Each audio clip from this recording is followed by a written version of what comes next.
ወንበሩን ወስዳችሁ ሰላማችን ስጡን ጠቅላዩ ተባብረን ህወሓትን እናጥፋው ጌታቸው ረዳ አብይ ድርድር ሲጠይቁ አማካሪያቸው ከተታወጁ ጠቅላዩ የኒኩለሩን ጆሮ ያዙ። የፑቲን ቀኝ እጅ በምሽት 4 ኪሎ መግባታቸው አስመራና ካይሮን አስደንግጧል። ተገድለዋል የተባሉት ባለስልጣን በአደባባይ ታዩ። በተመሳሳይ ቀን ሁለት አዳራሽ ውስጥ ንግግር ያደረጉት ጠቅላይ ሚኒስትር አብይና አማካሪያቸው በህወሓት ጉዳይ የተለያየ መልእክት ማስተላለፋቸው እያነጋገረ ነው። ጠቅላይ ሚኒስትር አብይ በፓርላማ ከህወሓት ጋር መደራደር እንደሚፈልጉ ሲገልጹ፣ በሌላ መድረክ ላይ የተገኙት አማካሪያቸው አቶ ጌታቸው ረዳ ደግሞ ተባብረን ህወሓትን እናጥፋው የሚል ክተት አውጀዋል። በዝርዝር የምንመለከተው መረጃ ይሆናል። በሌላ በኩል ደግሞ የፑቲን ቀኝ እጅ በምሽት 4 ኪሎ መግባታቸው መነጋገሪያ ሆኗል። የሰርጌይ ላቭሮቭ ድንገተኛና ሚስጥራዊ ጉዞ ተከትሎ ኢትዮጵያ የኒኩለር ጆሮ ያዘች የሚሉ ዘገባዎች እየወጡ ሲሆን ክስተቱ ለአስመራና ካይሮ ከባድ መልእክት ያስተላልፈ ነው መባሉን ጨምሮ ተገድለዋል የተባሉት የኢራን መሪ በአደባባይ መታየታቸውን አክለን ለሳቱ መደመጥ ያለባቸውን ወሳኝ መረጃዎችን ይዘን ተገኝተናል። ሰላም ውድ የሁሉ ዴይሊ ቤተሰቦች እንደምን አላችሁ? ቻናሉን ሰብስክራይብ፣ ላይክ፣ ሼር ያደረጋችሁ እስከ መረጃዎቻችን ፍጻሜ አብራችሁን ቆዩ።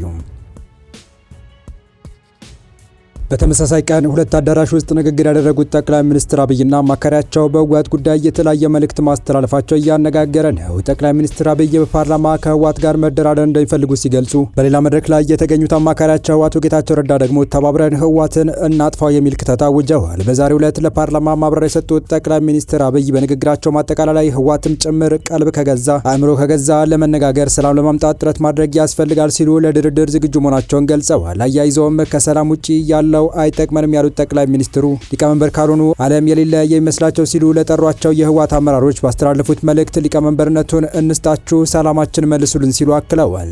በቀጣይ ዓመት በሚቋቋመው አዲስ ምክር ቤት ውስጥ የማይኖሩትን የህዝብ እንደራሴዎች ባለፉት 5 ዓመታት አስተዋጽኦአቸው ምስጋና አቅርበዋል። የብልጽግና አባል የሆኑም ያልሆኑም የምክር ቤት አባላትን ኢትዮጵያንም መንግስታችንም አብዝቶ ያመሰግኗቸዋል ሲሉ ተናግረዋል። የተፎካካሪ ፓርቲ አባላቱ ብርቱ ሰዎች፣ ሀሳባችሁን ለመግለጽ የደፈራችሁ፣ በሰላማዊ መንገድ ለመታገል የሞከራችሁ፣ ሀሳባችሁ ምንም ይሁን ምንም በግልጽነት የገለጻችሁ ጀግኖቻችሁ በማለትም አክለዋል። በሌላ በኩል ደግሞ የጠቅላይ ሚኒስትር አብይ አማካሪ አቶ ጌታቸው ረዳ ተባብረን ህወሓትን እናጥፋው ሲሉ ጥሪ አቅርበዋል። በስልጣን ጥመኞች ታጋቾች የሆናችሁ ትግራይን ነጻ ማውጣት ይጠበቅብናል ያሉት ጌታቸው በትግራይ ምድር የልማትና የዲሞክራሲ ጭላንጭል እንዲታይ ከተፈለገ በመጀመሪያ ክልሉን ከጥፋት አፋፍ ላይ ያደረሱት ስልጣን ፈላጊዎች እጅ መበጠስና አስተማማኝ ሰላም ማስፈን የግድ ይላል ሲሉ ተናግረዋል። ይጥሪ የቀረበው በአዲስ አበባ በተካሄደው ሰላም ዲሞክራሲና ልማት በትግራይ በሚለው የውይይት መድረክ ላይ ነው። መድረኩ የመገናኛ ብዙሃንና የማህበረሰብ አንቂዎች በክልሉ እውነተኛ ለውጥ ለማምጣት ያላቸው ሚና የፈተሸ ነበር። በመድረኩ ላይ የተገኙት የጠቅላይ ሚኒስትር አብይ አህመድ የምስራቅ አፍሪካ ጉዳዮች አማካሪ ጌታቸው ረዳ በሀገሪቱ የተለያዩ አካባቢዎች የሚታዩትን የልማት ስራዎች ከትግራይ ወቅታዊ ምስቅልቅል ጋር በማነጻጸር በቁጭት ተናግረዋል። በሌሎች አካባቢዎች የማያቸው የልማት ምርታዎች ለትግራይ ህዝብ እንደ ቅንጦት መታየታቸው ልብ ይሰብራል ያሉት አማካሪው ለዚህ ውድመት ተጠያቂው የገዛ ጥቅሙንና ስልጣኑን ለማስቀጠል ክልሉን እያደማ ያለው የጦርነት ናፋቂ ቡድን መሆኑን በግልጽ አጋልጠዋል። ይህ የጥፋት ቡድን የራሱን ህልውና ለማራዘም ወጣቱን በአስገዳጅ ሁኔታ ወደ ጦርነት በመማገድ ክልሉን ወደ ከፋ ማህበራዊና ኢኮኖሚያዊ ቀውስ እየከተተ ይገኛል ብለዋል። ህግ አራዊት አዋጅ በማውጣት ከጦርነት የተረፈውን የትግራይ አምራች ኃይል በግዴታ ወደ እልቂት እየመለመለ ያለው ይህ ቡድን ወጣቱ ህይወቱን ለማዳን በገፍ እንዲሰደድ እያደረገው ነው። ሁኔታው በአስቸኳይ የማይቀለበስ ከሆነ የትግራይ ህዝብ የረጅም ጊዜ ተሳዳጅ የመሆን የህልውና አደጋ ተጋርጦበታል ብለዋል። የፕሪቶሪያውን የሰላም ስምምነት መነሻ ያደረጉት ጌታቸው ረዳ በሀገሪቱ ህገ መንግስት መሰረት ሊኖር የሚገባው አንድ የሀገር መከላከያ ሰራዊት ብቻ መሆኑን አስታውሰዋል። ከዚህ ውጭ ያሉ ማንኛቸውም ኢመደበኛ ታጣቂዎች በአስቸኳይ ትጥቅ ፈተውና ታድሶ ወስደው ወደ ቀደመ ሰላማዊ ህይወታቸው መመለስ አለባቸው ነው ያሉት። በትግራይ ምድር ልማትና ዲሞክራሲ እንዲያብብ በመጀመሪያ የህልውና ጉዳይ የሆነውን ሰላም ማረጋገጥ ቀዳሚው ተግባር ሊሆን ይገባል ሲሉ አክለዋል። ይህንን ለማድረግ ደግሞ መገናኛ ብዙሃንና የማህበረሰብ አንቂዎች ክልሉን ከስልጣን ጥመኞች እጅ ለመታደግ በቁርጠኝነት በጋራ ሊነሱ ይገባል ሲሉም ጥሪያቸውን አሰምተዋል። በቀጣይ መረጃ የሩሲያ የውጭ ጉዳይ ሚኒስትር ሰርጌይ ላቭሮቭ ቀደም ተብሎ ይፋ ባልተደረገና ድንገተኛ በሆነ የስራ ጉዞ አዲስ አበባ በሌሊት ገብተዋል። በቦሌ ዓለም አቀፍ አውሮፕላን ማረፊያ ሲደርሱም በውጭ ጉዳይ ሚኒስትር የአውሮፓና አሜሪካ ጉዳዮች ዳይሬክተር ጀነራል አምባሳደር መለስ ዓለምና በኢትዮጵያ የሩሲያ አምባሳደር ዮቭጌኒ ተረኪን አቀባበል ተደርጎላቸዋል። የአፍሪካ ጉብኝታቸው የመጀመሪያ መዳረሻ የሆነው ይህ የላቭሮቭ ጉዞ አሁን ካለው ዓለም አቀፍ የፖለቲካ ትኩሳት አንጻር ሲታይ በርካታ ፖለቲካዊና ዲፕሎማሲያዊ እንድምታዎችን ያዘለ ነው ሲሉ ተንታኞች ይናገራሉ። የላቭሮቭ የላቭሮቭ አዲስ አበባ መግባት የተሰማው ዩክሬን በሩሲያ ግዛት ውስጥ ትልቅ የሆኑ የድሮን ጥቃቶችን አጠናክራ በቀጠለችበትና ተንታኞች በሩሲያና በኔቶ መካከል ቀጥተኛ ወታደራዊ ግጭት ሊፈጠር ይችላል የሚል ከፍተኛ ስጋት እያንጸባረቁ ባሉበት እጅግ ወሳኝ ወቅት ላይ ነው። በመሆኑም ይህ ያልተጠበቀው ጉዞ ሩሲያ ከምዕራባውያን እየደረሰባት ያለውን ፖለቲካዊና ወታደራዊ ጫና ለመቋቋም እንዲሁም በዓለም አቀፍ መድረክ ያልተገለለች መሆኗን ለማሳየት የተደረገ ጂኦፖለቲካዊ እርምጃ ነው። በተለይም እንደ ኢትዮጵያ ካሉ ቁልፍ የአፍሪካና የብሪክስ አባል ሀገራት ጋር ያላትን ስትራቴጂካዊ ትስስር በማጠናከር የምዕራባውያንን ጫና ሚዛን ለመጠበቅ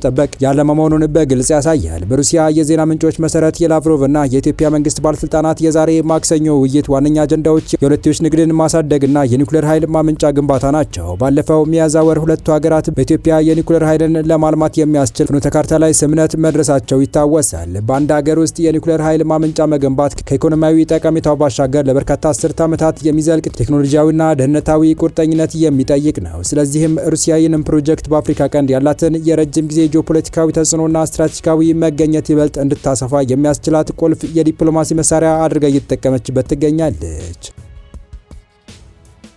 የጉዞ ላቭሮቭ ከ2018 ወዲህ አዲስ አበባን ሲረግጡ ለሶስተኛ ጊዜ ሲሆን አሁን ላይ ከአፍሪካ ሀገራት ጉብኝታቸው ኢትዮጵያን የመጀመሪያ መዳረሻቸው ማድረጋቸው ሀገሪቱ ለሩሲያ ያላትን ስትራቴጂካዊ ክብደት ያሳያል። ከ130 ዓመታት በላይ ያስቆጠረው የሁለቱ ሀገራት ዲፕሎማሲያዊ ግንኙነት አሁን ላይ ሁለቱም የብሪክስ አባል በመሆናቸው ወደ ላቀ የኢኮኖሚና የፖለቲካ አጋርነት እያደገ መጥቷል።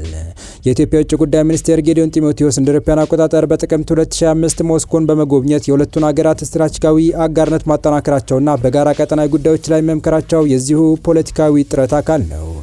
የላቭሮቭ አዲስ አበባ መምጣት ሩሲያ ከኔቶ ጋር ያላት ውጥረት እያየለ በመጣበት በዚህ ወቅት በብሪክስ ጥላ ስር ያሉ አጋሮችን በማስተባበር ምዕራባውያን መር የሆነውን የዓለም ስርዓት ለመሞገት እና የኒውክሌር ዲፕሎማሲን እንደ ዋነኛ የውጭ ፖሊሲ መሳሪያ በመጠቀም በአፍሪካ ያላትን ተጽዕኖ በጠንካራ መሰረት ላይ ለመገንባት እያደረገችው ያለው ሩጫ የሚያሳይ ነው ሲሉ የፖለቲካ ተንታኞች ይናገራሉ።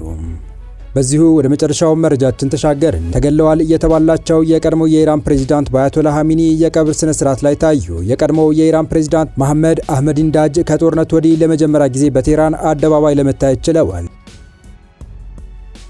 ለፌብሩዋሪ 28 ቀን የተጀመረውን ጦርነት ተከትሎ በርካታ የኢራን ፖለቲካዊና ወታደራዊ ባለስልጣናት መገደላቸው የሚታወቅ ሲሆን ከዚያን ጊዜ አንስቶ እኚህ የቀድሞ ፕሬዝዳንት አይተው አያውቁም። ይህንን ተከትሎ በተለያዩ ሚዲያዎች መገደላቸው ወይም መቁሰላቸው በስፋት ተዘግቧል።